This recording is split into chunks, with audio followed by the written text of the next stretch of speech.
J'espère que vous allez bien, j'espère que vous vous portez bien. C'est un revirement spectaculaire. À Alger, toutes les sources à qui nous avons posé la question et toutes les personnes les mieux introduites et les plus proches des dirigeants clés du pouvoir algérien que nous avons approchés durant ces dernières 24 heures, ces personnes sont désorientées. En plein mois d'août, un 6 août, alors que c'est la période des congés, c'est la période qui est propice à une pause politique. C'est une période qui est marquée par une actualité internationale déconcertante et inquiétante par rapport à ce qui se passe en Palestine, par rapport à ce qui se passe entre Israël et certains pays de la région, alors qu'il y a d'autres par rapport à la question ukrainienne et russe et les ultimatums lancés par Donald Trump. Personne ne s'attendait, en tout cas à Alger, personne ne s'attendait à une réaction, à un volte-face. Voilà, le volte-face d'Emmanuel Macron.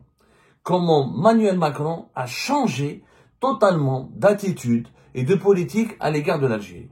Emmanuel Macron, contrairement à Bruno Retailleau, était un adepte de la conciliation, du dialogue, du compromis, de la négociation, d'une politique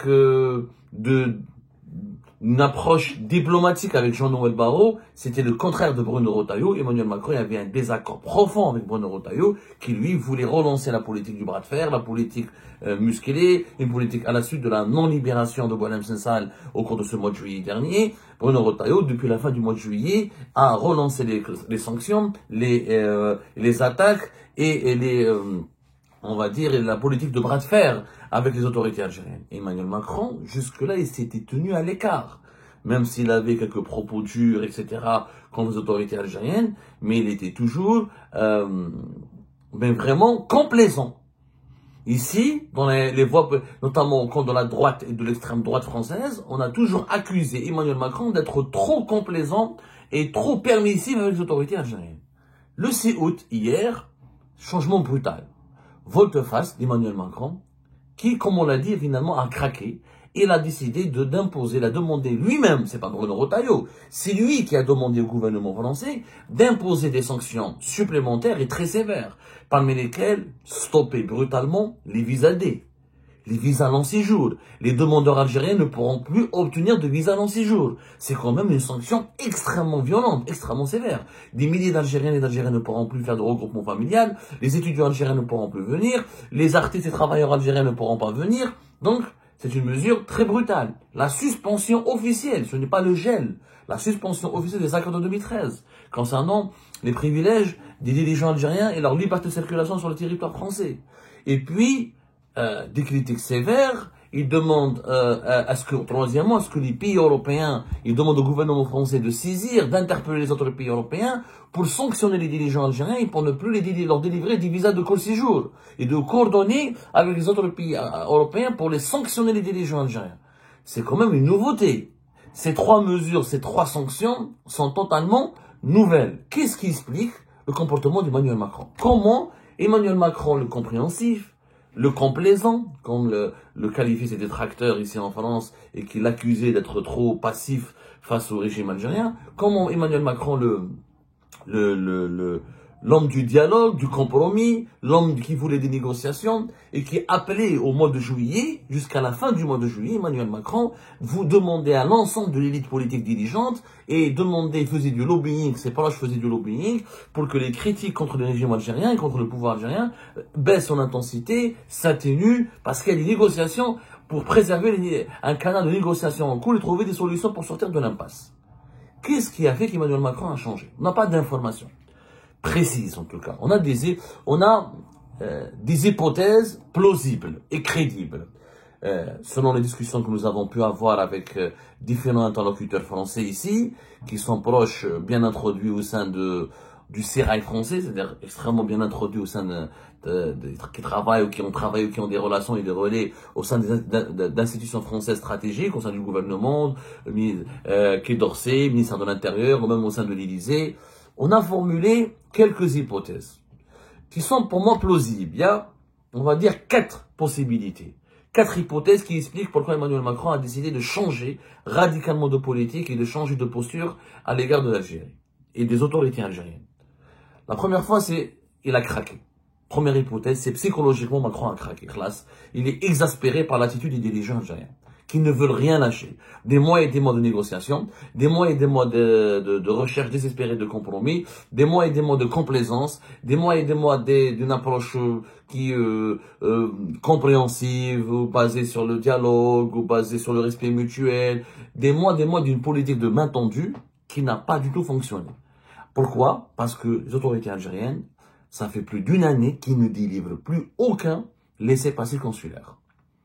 Les expulsions des migrants algériens, notamment les migrants les plus dangereux, a été totalement stoppé, a été totalement paralysé par le régime algérien. Le pouvoir algérien a utilisé le chantage à la migration, le chantage migratoire, à un point excessif, au point d'exaspérer Emmanuel Macron. D'ailleurs, Emmanuel Macron le dit dans sa lettre. Il est très inquiet. Il est de rapport. Le problème, c'est que ce qu'on nous a pu certifier, c'est que des rapports sécuritaires établis par des services de sécurité français, notamment les services de la DGSI, les services de renseignement intérieur français, ont alerté la présidence française sur le risque d'attentat et le risque d'une vague d'insécurité qui va s'abattre sur le sol français à cause de la forte présence sur le territoire français d'un nombre important de délinquants, de migrants algériens qui ont versé dans la délinquance malheureusement ou qui sont impliqués dans des réseaux de criminalité à des degrés divers. Et cette vague d'insécurité enclenchée par l'impossibilité d'expulser et de refouler ces migrants au profil dangereux alimente un risque d'insécurité et alimente un risque d'insécurité nationale. D'ailleurs, Emmanuel Macron le dit dans sa lettre. Il dit, je suis préoccupé, etc. Je partage ici l'inquiétude particulière que m'inspire la situation des ressortissants algériens les plus dangereux, sortant de prison ou placés au centre de rétention administrative et qui ne peuvent plus être expulsés, faute de coopération des autorités algériennes. J'ai bien pris note des mesures envisagées par le gouvernement pour allonger le délai des retentions de ces personnes comme la volonté du ministre de l'Intérieur d'en assigner certains à résidence. Quel que soit leur mérite, ces mesures ne peuvent toutefois pallier le défaut de coopération algérienne et répondre au risque que constitue le prolongement du séjour de ces personnes dangereuses sur notre territoire, comme l'attentat de Mulhouse me l'a tristement rappelé. Je vous prie donc d'instruire le ministre de l'Intérieur de trouver au plus vite les voies et moyens d'une coopération utile avec son homologue algérien. Face à la délinquance, je vous souhaite également, face à la délinquance des individus algériens en situation irrégulière, le ministre de l'Intérieur et ses services agissent sans repos et sans répit. Il y a un véritable danger d'insécurité. Ça fait une année que les laissez-passer consulaires sont bloqués, que les opérations d'expulsion sont bloquées. Quand les autorités françaises renvoient un ressortissant algérien dangereux ou qui n'est plus indésirable sur le territoire français, ou parce qu'il a été condamné par la justice française, ou parce qu'il a fait de la prison, ou parce qu'il est coupable d'une atteinte à l'ordre public, à la sécurité ou à la sécurité publique, les autorités algériennes le renvoient. Le renvoient. C'est quand même assez grave. Pour les autorités françaises, ça fait une année que des milliers de délinquants dangereux sont bloqués et se retrouvent sur le sol français. Je dis bien des milliers, des centaines de profils très dangereux, quelques milliers, des milliers, ça reste de la petite délinquance, mais l'accumulation de ces faits de délinquance alimente un sentiment d'insécurité nationale. Et Macron ne veut pas être responsable de ce bilan, parce que pour Bruno Retailleau, pour la droite et l'extrême droite, tout est de la faute d'Emmanuel Macron. C'est lui qui s'est trop rapproché du régime algérien, c'est lui qui était très complaisant avec le régime algérien, c'est lui qui a soutenu Abdelmadjid Tebboune, c'est lui qui a ouvert ses bras à Abdelmadjid Tebboune, c'est lui qui a cautionné et a soutenu Abdelmadjid Tebboune pour son deuxième mandat, c'est lui qui a tendu la main aux autorités algériennes, c'est lui qui cherche tout le temps le compromis et qui est très passif et permissif et qui n'est pas suffisamment ferme pour défendre les intérêts de la France. Et c'est pour ça que Emmanuel Macron cite l'attentat de Mulhouse. Rappelez-vous l'attentat de Mulhouse qui a été commis par un Algérien qui est en situation irrégulière. Ça s'est passé le 22 février 2025. C'est pas un attentat spectaculaire, mais bon, l'assaillant aurait... il a essayé d'attaquer à des policiers municipaux. Il y avait un homme qui est mort quand même, un mort et 7 blessés. C'est un Algérien qui s'appelle Brahim Abdelsamad, qui est 37 ans, originaire de Batna, et que il devait être expulsé. Il faisait l'objet d'une OQTF, d'une obligation de quitter le territoire français, et les autorités algériennes ont refusé de le reprendre, ont refusé de le réadmettre sur le sol algérien. Donc, Macron sait très bien que s'il y a des actes d'insécurité, s'il y a des attentats, ou s'il y a des crimes atroces, odieux, ou s'il y a des faits divers de délinquance qui vont défrayer la chronique, on va le pointer du doigt. Donc il est exaspéré et puis il veut se couvrir. Surtout qu'il veut se couvrir, ce que aujourd'hui on va le considérer comme principalement responsable de la passivité et de la faiblesse de la France face au régime algérien. Je vous rappelle qu'il y a de plus en plus de tribunes, d'intellectuels, de politiques, de personnalités politiques, d'acteurs politiques français qui disent que c'est pas normal que la France plie face à l'Algérie, c'est pas normal que le régime algérien nous dicte nous impose son agenda, son diktat, qu'on n'arrive pas à obtenir des compromis ni des concessions de la part du régime algérien, c'est de la faiblesse. La posture d'une France faible, impuissante face au régime algérien, commençait à coller à la peau d'Emmanuel Macron. Et ce dernier devait absolument se défaire de cette image, sinon on va le responsabiliser pour tout le mauvais bilan de la mauvaise gestion de la politique migratoire et de son bilan, notamment de la délinquance commise par des migrants étrangers, notamment les migrants algériens, parce que malheureusement, la première communauté, les ressortissants étrangers les plus nombreux dans des actes de délinquance en France sont malheureusement les ressortissants algériens. C'est au niveau des prisons, au niveau des gardes à vue, etc. Notre communauté, elle est malheureusement extrêmement bien représentée parce que, voilà, on est très nombreux en France. Tous les Algériens qui viennent en France n'arrivent pas à s'intégrer, ne trouvent pas du boulot, ne trouvent pas du travail. Certains deviennent des toxicomanes, d'autres cèdent à des fléaux sociaux, sont récupérés par des réseaux de la criminalité. Les Algériens apportent beaucoup de bien à la France. Mais comme on est énormément nombreux, il y a une minorité de délinquants, de criminels, de mafieux, de voyous qui défraient la chronique et qui font beaucoup de bruit à travers leur comportement extrêmement indélicat et malhonnête et un manque de civisme criant, et ça déteint et ça malheureusement impacte l'ensemble de l'image de la communauté algérienne. Mais encore une fois, je le rappelle, il n'y a pas de amalgame là-dessus.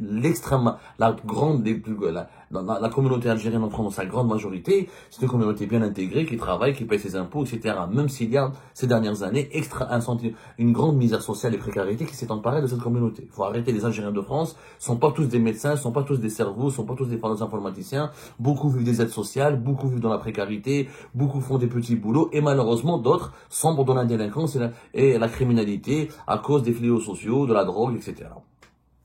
Ça, c'est les deux premières raisons. Il a exaspéré par le chantage et l'attitude extrêmement rigide du pouvoir algérien.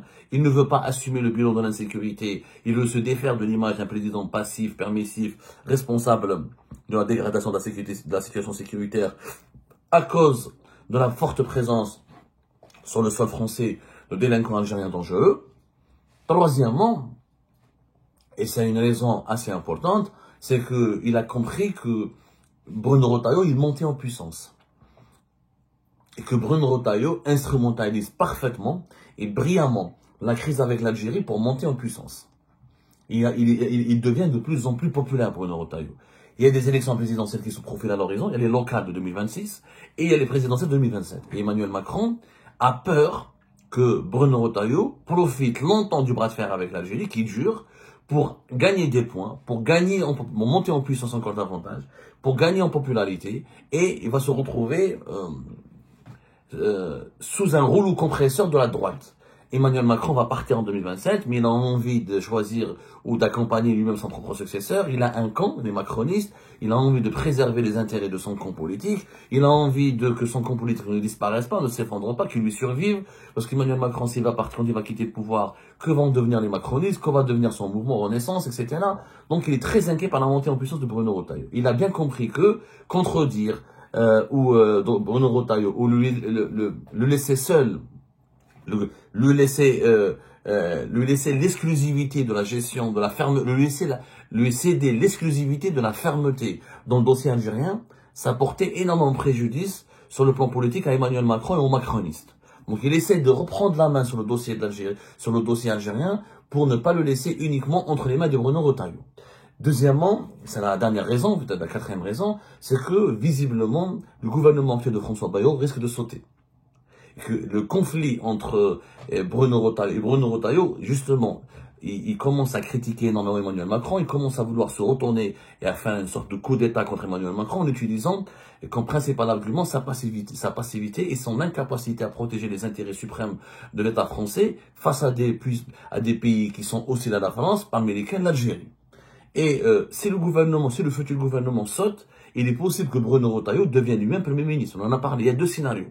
Ou Emmanuel Macron fait saute, le gouvernement Bayrou saute, Emmanuel Macron impose son premier Premier ministre, lui-même un Premier ministre. Mais si, comme il n'a pas de majorité au Parlement, comme sa force politique, elle est extrêmement affaiblie, il a besoin de faire des alliances, et sans une alliance avec la droite, avec les Républicains de Bruno Retailleau, il ne peut pas faire alliance avec la gauche de LFI, extrêmement compliqué. Il ne peut pas faire alliance avec le Rassemblement National, qui sont les deux grands partis les plus puissants de France, surtout le Rassemblement National. Donc, il est contraint de continuer il est contraint de trouver un compromis avec les Républicains de Bruno Retailleau. Et il ne pouvait pas garder de bonnes relations avec les Républicains de Bruno Retailleau si Emmanuel Macron ne changeait pas de politique à l'égard de l'Algérie. Parce que l'Algérie constitue, le régime algérien et la crise entre l'Algérie et la France constituent une préoccupation et un problème majeur pour la droite française. Donc, il est possible que Bruno Retailleau devienne lui-même Premier ministre. Que sa sortie du gouvernement tel qu'il a été prévu dans la feuille de route initialement que nous avons révélé que les dirigeants algériens, pourquoi ils sont surpris aujourd'hui? Parce qu'ils s'attendaient à un autre scénario. Ils pensaient qu'Emmanuel Macron va reprendre la main et va à la rentrée, le gouvernement Bayrou pourrait partir, le Cornu, un partisan de Macron, sera Premier ministre et Bruno Retailleau sera mis à la porte. C'est pas le cas, clairement. Emmanuel Macron, aujourd'hui, n'a pas les moyens de mettre à la porte Bruno Retailleau. Sans Bruno Retailleau, il ne pourra pas continuer à régner en France. Il sera obligé de donner le pouvoir, le gouvernement à la gauche, aux socialistes, par exemple, et là, le pouvoir va lui échapper. Il préfère trouver un compromis avec la droite pour garder certaines fonctions régaliennes de l'État. Sinon, il va devenir un président symbole. Parce qu'en France, le gouvernement a toutes les prérogatives, sauf en matière de politique étrangère, en matière de défense, etc. Le président continue de peser et d'utiliser toutes ses prérogatives. Mais en matière de justice, d'éducation, etc., le gouvernement a beaucoup de pouvoir. En France, c'est un régime semi-présidentiel. C'est pas un régime présidentiel absolutiste comme l'Algérie où le président de la République, il a toutes les prérogatives, il fait ce qu'il veut. C'est pas le cas. Donc Emmanuel Macron, il est affaibli politiquement.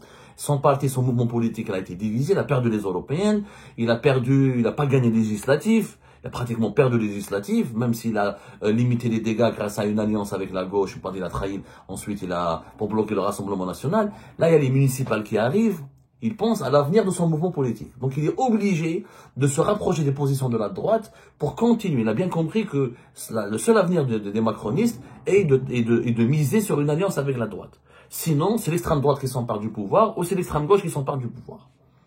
Donc, ce sont ça les principales raisons et motivations qui ont poussé Emmanuel Macron à changer de politique.